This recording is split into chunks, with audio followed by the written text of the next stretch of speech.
I'm just delighted to be here, as always. I should just note, I am like a little bit under the weather. I don't know if people have gotten a flu yet this season, but I'm like just kind of, I think I'm on the, hopefully the backside. But if you see me having a little something to drink or taking care of myself, uh, also invite you as you need to take care of yourself during this sit. Um, as is the case, sometimes you bump into certain texts that just make a huge imprint on your soul, like you're always returning to them. And we have one of those texts this week in the story of Jacob, who is encountering his brother that he's been separate from, and he has this kind of wrestling and this transformation. And it also happens sometimes that you bump into a fresh text that you are like, is this it? Is this the new text that I'm going to be traveling with on my path, on my walk, on my derech for the next number of years? And last week, I happened to encounter such a text. And so, as it goes, there is nothing, at least I would say for me, more exciting than when you get to share a new text with people that you love and people who are walking with you in Bamidbar in the wilderness on the journey. So that is my aspiration for our time today, is to do a little bit of a mashup of a classical biblical story with a reflection on another person who is on a path on the journey. In this case, it's from Rabbi Yosef Chaim of Baghdad, who's a 19th century Baghdadi sage, halakhic legal authority and Kabbalist, who wrote a lot about Sephardic spiritual life. And this was shared with me by Rabbi Oded Mazor in Israel. And so uh, while most of us might know the story of Jacob wrestling with an angel, with something, with an internal part of himself, you probably don't know this story, but it's this Sephardic rabbi who's commenting on a piece of the Talmud talking about when do we say the Shema in Berachot 3a. And in this particular piece, it's talking about saying, once I was walking on the road and I entered a room. And that's going to be the line that this rabbinic commentator is going to play with. So I'm just kind of giving you this background information. I'm going to invite you, you don't have to hold it totally or understand it. You can kind of like let it wash over you. And if you want, for me, sometimes you can receive the teaching as a kind of runway into your meditation. If you want this to be like a guided reflection, to lead you into a deeper sit, I invite you to do that as well. I'll take about 7 to 10 minutes to kind of lead us through this teaching, and then we'll have about 10 minutes together to sit in silence. So as you'd like, just invite you to settle into your seat or your chair or your bed or couch or floor, wherever you are, and really allow gravity to do its work and just feeling your body settle. Maybe you want to close your eyes. Maybe you want to just rest your gaze.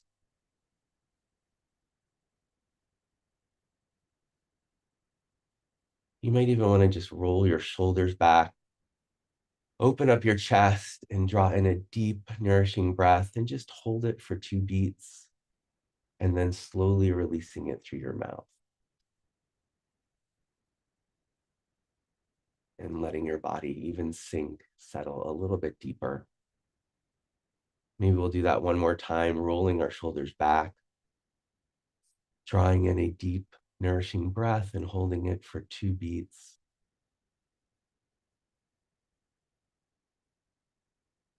And then exhaling.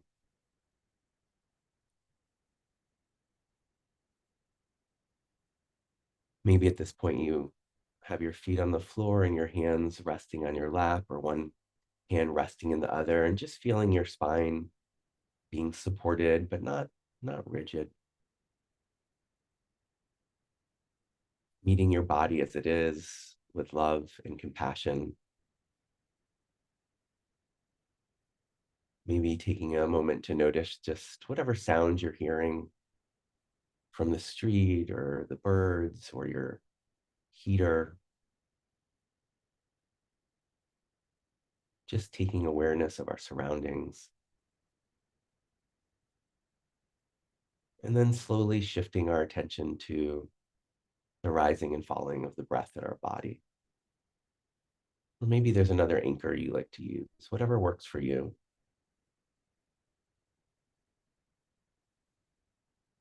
Just lightly holding our awareness onto that anchor, letting our breath be our teacher, arriving and then departing, always returning.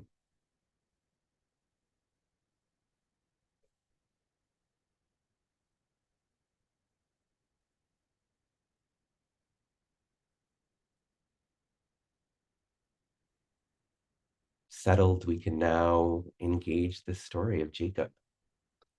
We know in this moment of Vaishlach in Genesis that Jacob has been away from home for 20 years. He had fled after stealing his brother's birthright.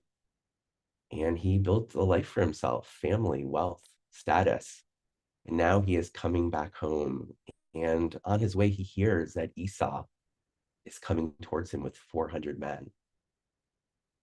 And we know that Jacob was unkind, to say the least, to Esau. On the brink of Esau's starvation, Jacob extorts his birthright from him for a bowl of lentil soup, and then later tricks his father, Isaac, to receive the blessing that was meant for Esau. So Jacob is anticipating a brother that is rightfully full of fury and anger and possibly vengeance. Jacob doesn't really know what he will encounter. Let's take a moment just to imagine Jacob's inner weather: stormy, anxious, calculating, afraid. He sends gifts ahead. He divides his camp.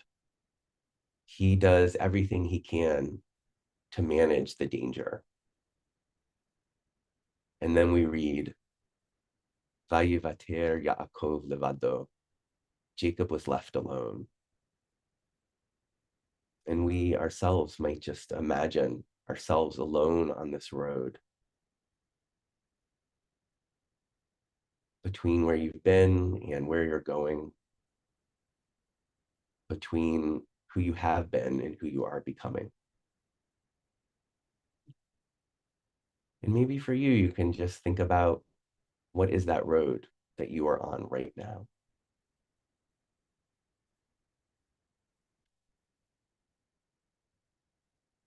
Maybe it's in relationship to something at work or with friends or family. Maybe the road journey with your body, with your spirit. Kind of just gently name it to yourself.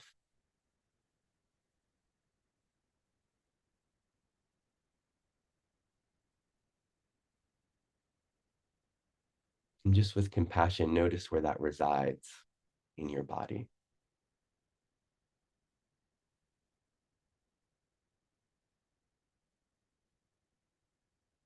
In that place of aloneness, the text reads, and a man wrestled with him until the break of dawn.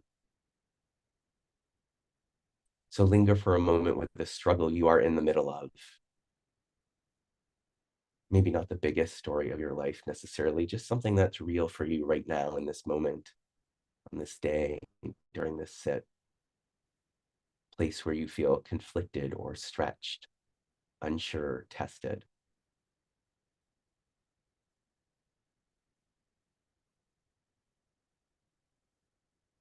Maybe gently take a moment just to scan in your body where that struggle resides, in your jaw or your chest, in your shoulders, in your stomach.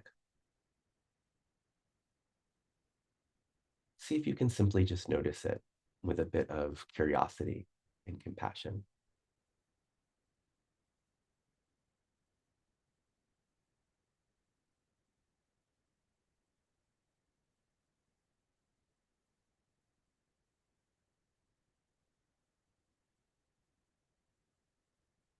Struggles sometimes can be a really harsh teacher. but it can also be one of our best teachers. And sometimes in that wrestling, there are juicy bits of data about how we operate or what we fear or the parts of us that need a little bit more love or compassion. And then sometimes that Yisrael, that struggling with the divine, is an invitation to transform, to become more fully who we are meant to be.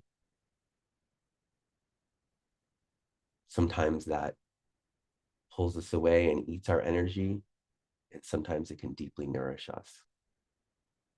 So bring that current struggle to your mind again, and you could just ask yourself, is this a struggle that feels like it might be asking something of me?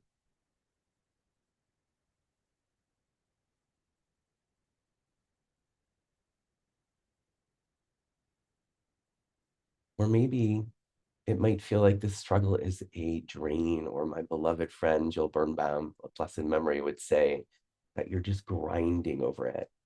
And maybe it's something you need to loosen your grip on, maybe even letting it float away slightly.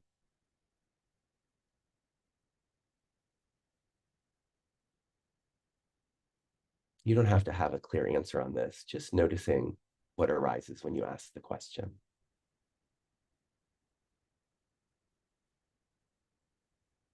Might be something you're saying, I'm really willing to learn from you. Maybe you want to say, I don't want to carry this anymore. I'm going to let it go its own way.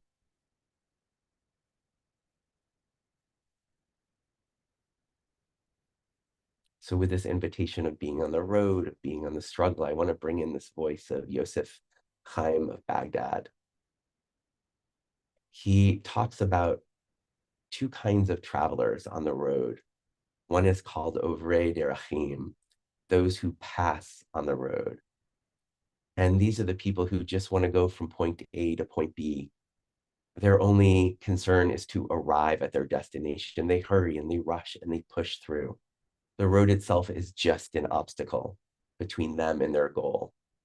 And the second he calls Holchei Derachim, those who go on the road, not pass, but go on the road. And these travelers believe that every step of the journey is held in divine intention.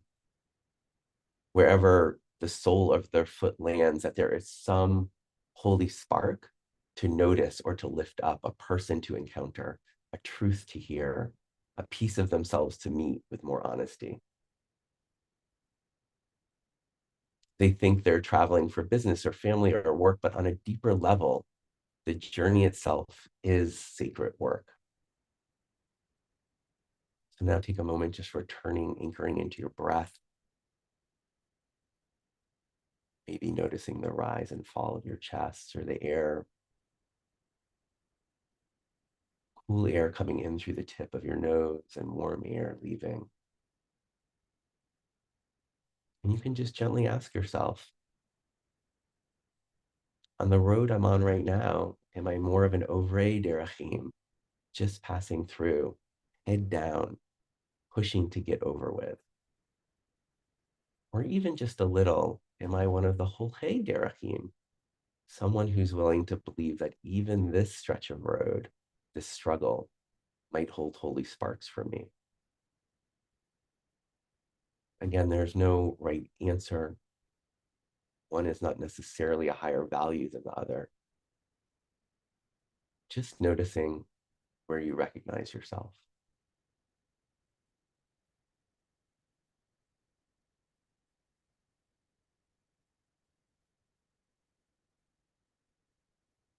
Now, as we get ready to sit for 10 minutes, just want to invite you to think, if you were a Holchei Derachim, one who goes on the road with awareness, what might be there? What holy sparks might be there for you to harvest?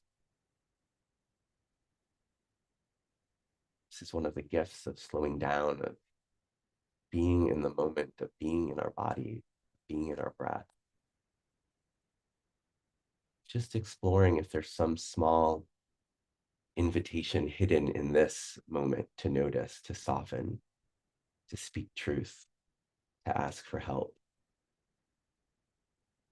to extend care to myself or another. So we'll take about 7 or 8 minutes just to sit in silence together, inviting in this invitation.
as we come to the conclusion of this sit, just take a moment before we open our eyes just to notice how the struggle is residing in your body in this moment. If it feels a little softer, if it feels a little lighter, a little looser.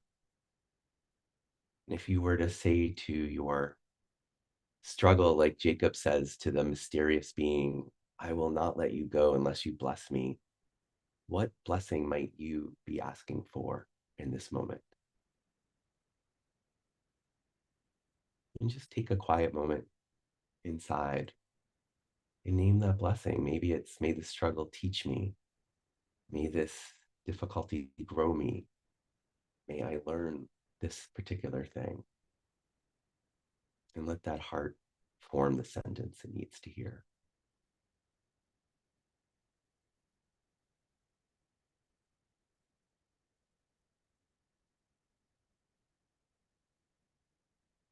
And when you're ready, you can wiggle your toes and your fingers and your nose and open your eyes or lift your gaze.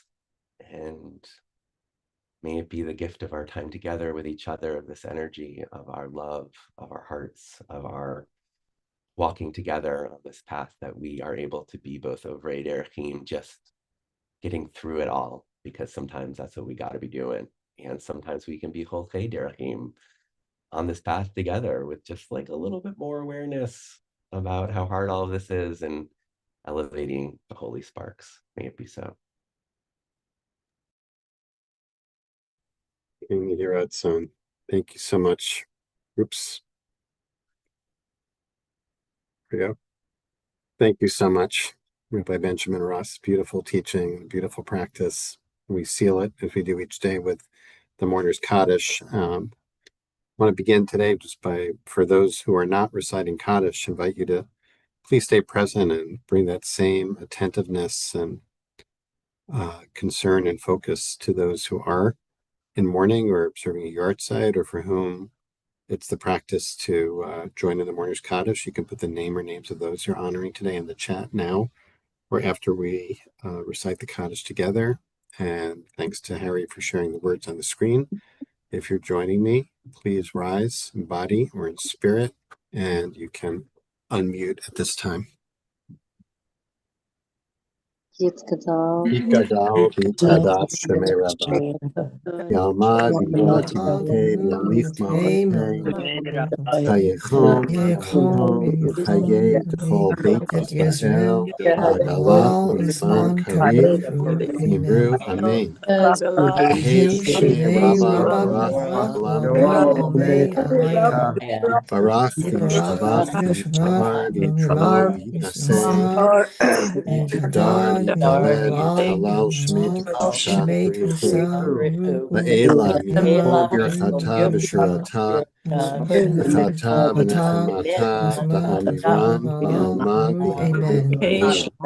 Yehi Shema Rabba Shemaya Chayi Aleinu V'Yalkut Yisrael Amen. Oseh Shalom Imama Yaseh Aleinu Yisrael Yalkut Yisrael Amen. Amen. Amen. Amen. And friends, thank you so much for joining us today. And if you're leaving us now, hope you'll join us tomorrow to sit together into Shabbat. I'll be leading our sit tomorrow with a focus on a Shabbat-based theme, not on this week's Parsha, which has been beautifully plumbed this week by our teachers. So we hope to see you tomorrow if you're leaving us now, and we hope you stay safe and well. Thanks to Harry Gilboa for holding our text space today, again, as always, beautifully. And you are invited to continue to use the container of this community to sit if you would like. You can turn the sound off on your computer and continue to sit with us, or join us for some conversation with Rabbi Benjamin Ross about today's beautiful teaching and practice. If you'd like to ask a question, please put it in the chat and write question all in caps, and I'll keep an eye out for your question. Or just feel free to share any reflections you'd like on your experience as you were sitting with us today. Always welcome. Thanks for sharing that. Benjamin, we got to unmute you there. There you go. Thank you so much. That was just wonderful. And I want to explore a little bit more this distinction between what was the phrase is Ovrei Haderech or Ovrei Ovrei Derachim? Derachim and Olchei Ovrei Derachim. Derachim, I can right? actually share the tech sheet with people if they want to Oh, I'm sure. Oh, yes, copy I'm the sure. link. I'm You sure can have it. people will definitely want that. So Uh, I just want to give the caveat that this was I was originally working with the text in Hebrew with my colleague and friend, and then I had it translated by ChatGPT. So I didn't do the with translation. our So friend, if there's any imperfections, I apologize, but it's a really fun text to work with, and it's fun to look at the Talmud in Berachot 3a 11 to see where it comes up when they're trying to figure out when do I say the Shema and where am I on my journey, and if I pull off the road and I go into this rune and why am I entering a rune, and anyways, it's kind of great. the fun. Thank you for Yeah, thank you for sharing that. yeah, I'm sure we'll all be very happy to have that. yeah, Um, so this distinction between Ovrei Derachim and which literally is passing by on the way, yeah, and Holchei Derachim, walkers on the way. The distinction between passing and walking, it just seems like it's a great mindfulness teaching, right? It's also a great text for mindful yeah. and walking meditation.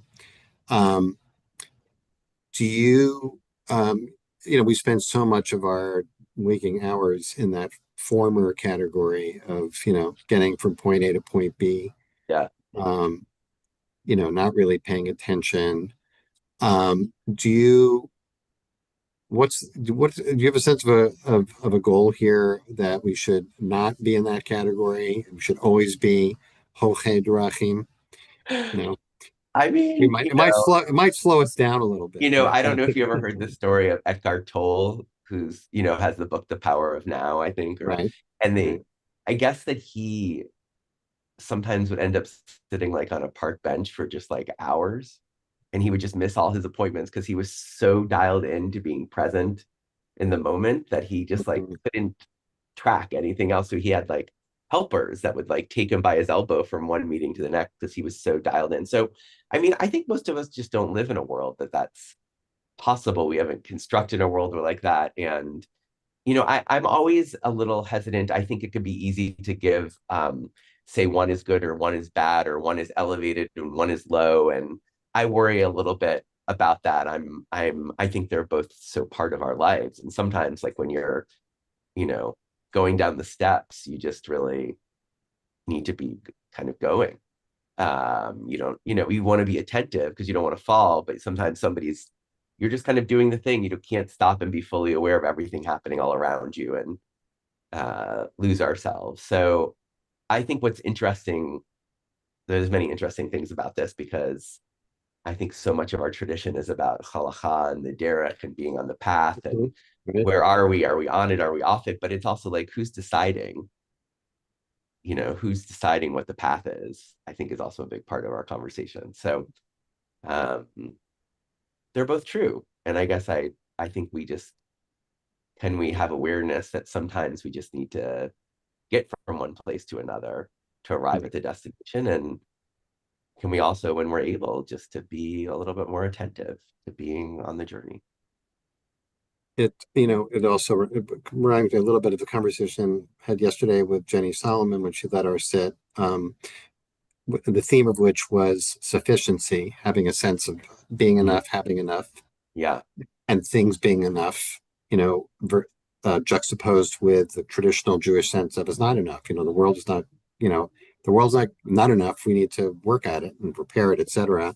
And here too, there is a sense of, I think, the same kind of dialectic at work. It's not that we should be, necessarily 100% in that Hoche Drachim mode.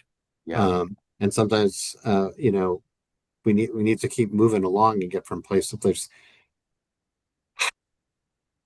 in Buber terms, I think about it as maybe there's I thou relationship is great, but we can't be always in that. Sometimes we're also in a dualistic mode also, which is called for too.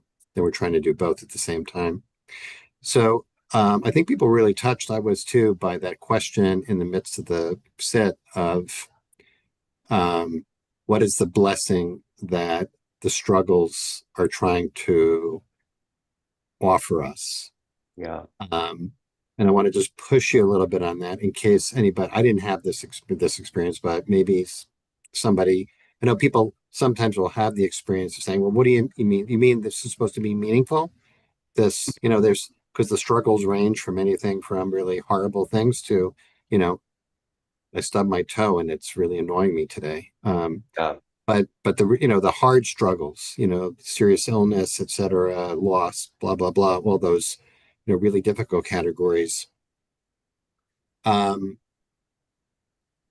how would pastorally, how would you frame this question? You think of there's a blessing in here in this struggle in some way, or I won't let you go until you bless me. Yeah. I won't put you on the spot, but it's a hard one. I think we all wrestle with that question. Yeah. It's interesting. I was, as you were too, I was in a pulpit, not for as long as you, but for 6 years in California. And, I always feel like when people are in their hardest moments, they just want to be acknowledged that this is just incredibly hard. Mhm. And like I don't think people generally want some larger framing in that moment of the depth of pain. They just really want, somebody with them to allow them to be in that pain. And in a way that I think is, the latter category of Cholchei Derechim, like just being present. Like sometimes what we're just present with is just the pain of the struggle, of how hard it is. And that, I mean, I think being allowed that is incredibly liberating for people. Yeah. As it's really what is the immediate truth of it before you can absolutely locate it or understand what narrative it's a part of or something else. We have this, we have my son's, I hope it's okay that I'm sharing this. It's a story. Absolutely.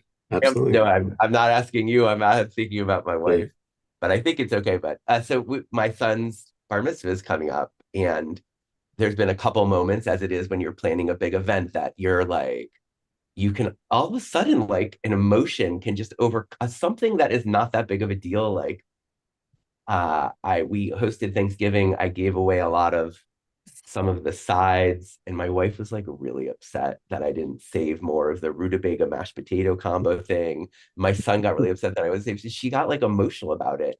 And there were one or two other things. And I said to her this last night, I said, I'm wondering if like you've had a bigger reaction to something than I was anticipating. And I wonder if there's something else happening with you inside right now. It's like going on. The rutabaga is very good. It's like very excited. It's really buttery. It's whipped up. It is very good. Like I like it too, but I don't know if it's like cry worthy good. But and then this morning, this is funny, Mark. She left her phone in the car. She didn't have it on the train. So she said I had a big revelation. And so she called me from her work desk and she said, I think what I'm really upset about is that Reuben's bar mitzvah is coming and my dad won't be there because he Mm, died years mm, ago. And I mhm, wasn't really dialed into that right. sadness. Mm, And, I think that is the gift of of all the people who come on the sit who give themselves space away from occupation, of being occupied, of being busied, of just going, going, going. mhm, It's to create space so we can see what are the sparks that are there.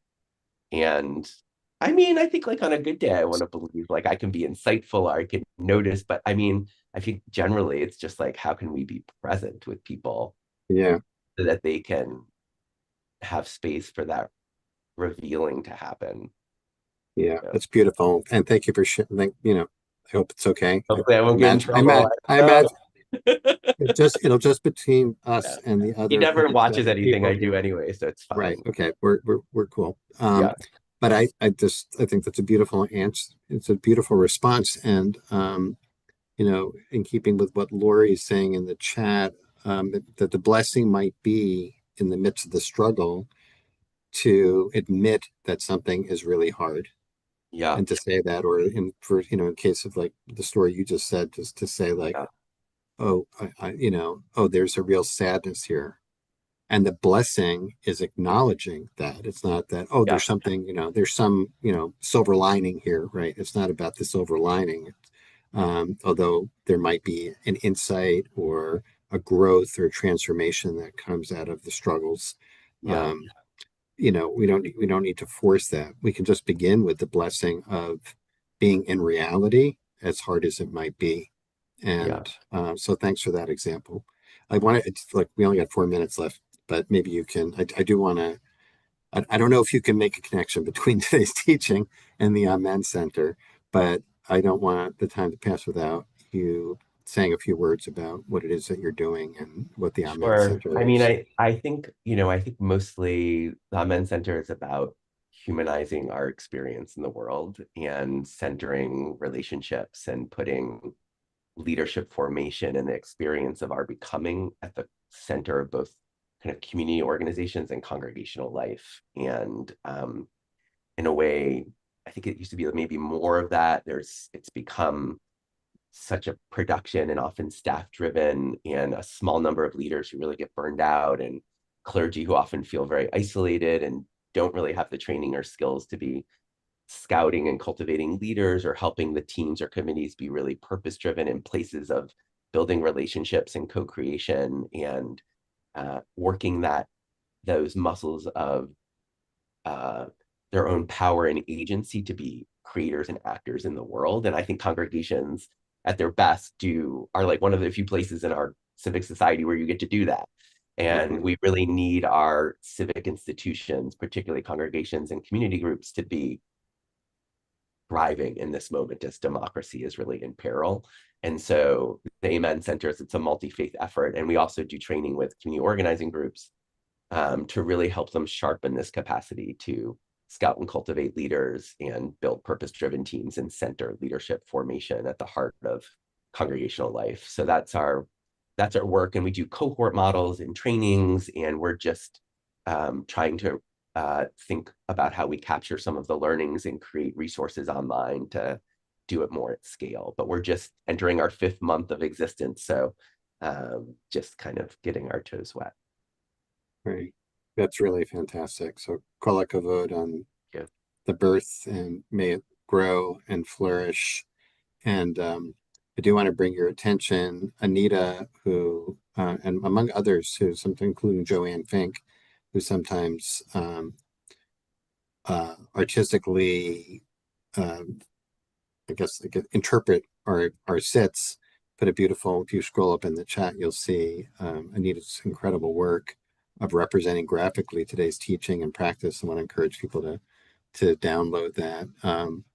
And she says she's going to paint it in soon. It's kind of visual drush of of the teaching. Um, and thanks, Harry, for putting the link to the text in the chat as well.